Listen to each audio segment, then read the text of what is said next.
Good morning everyone. তোমরা যে সামনে পুকুরটা দেখতে পাচ্ছ, এই পুকুরটার নাম হচ্ছে মহারাজা পুকুর।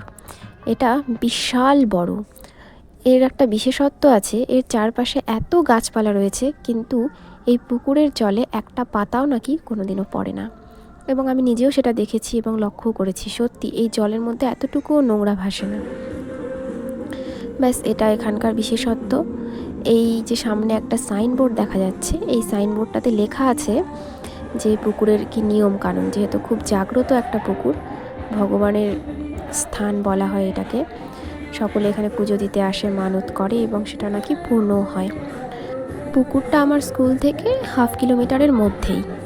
আমি আগে 1-2বার গেছি, কিন্তু এখানে একটা যে মেলা হয় অনুষ্ঠানে, সেটা আমার জানা ছিল না। আজকে আমার হেল্পার দিদি বলছিল যে ওখানে নাকি অনুষ্ঠান আছে, আর এই অনুষ্ঠানের জন্য বাচ্চারাও স্কুলে আসেনি আজকে।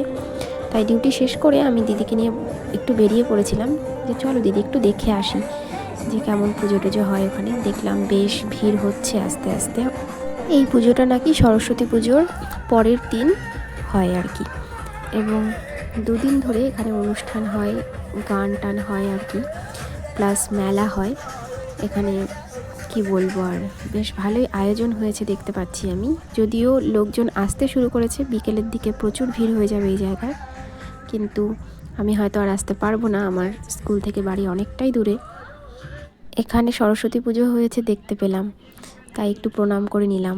মনটা খচখচ করছে একটু, এবছর অঞ্জলিটা দিলাম না, কিন্তু সামনের বছর আমি অবশ্যই অঞ্জলিটা দেব, কারণ প্রতি বছরই অঞ্জলিটা দেওয়া হয় জন্য এবছর দিতে পারিনি জন্য মনটা একটু খচখচ তো করছেই।